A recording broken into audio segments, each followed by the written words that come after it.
OBCৰ কথা মই কোৱা নাই, মই কৈছোঁ খিলঞ্জীয়া। মই বৰ বেছি বিশেষ ইয়াত আলোচনা কৰা নাই, কাৰণ যিহেতু BTCত আমি হাৰি গ'লোঁ, সেইকাৰণে এতিয়া জিকিম নে নিজিকিম ময়ো নাজানো।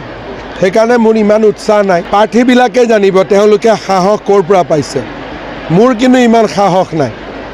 গতিকে প্ৰাৰ্থীবিলাককে সুধি ল'ব যে তেওঁলোকে যদি BTCত জিকা নাই বিধানসভাত কেনেকৈ জিকিব। গতিকে ক'ৰ পৰা সাহস পাইছে এইটো তেওঁলোকে জানিব। আৰে মই ক'লোঁ নাই, মই হিচাপতে এতিয়ালৈকে ৰাখিব পৰা নাই।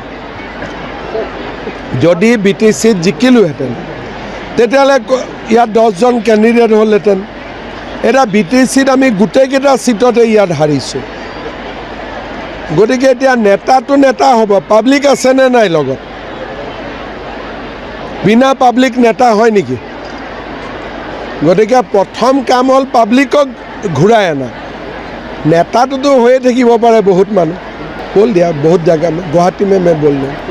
বিশেষ মই চিন্তা কৰা নাই এতিয়াও, কিয় কাৰণে BTC ইলেকশ্যনত আমাৰ ৰিজাল্টটো ভাল হোৱা নাই। সেইকাৰণে বহুত বেছি আমি উৎসাহী নহয়। আমাৰ মিত্ৰ দল আছে, আলোচনা কৰি যিকেইটাত পাৰোঁ সেইকেইটাত আমি কণ্টেষ্ট কৰিম। মই ক'লোঁ নে মই ইমান বস্তুটোক লৈ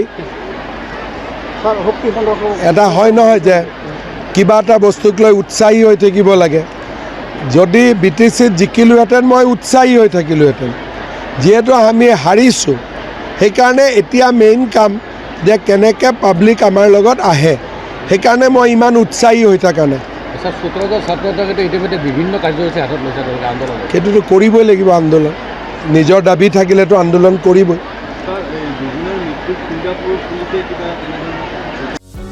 যিকোনো খবৰৰ বাবে যোগাযোগ কৰক আমাৰ এই নম্বৰত 9181 307 221।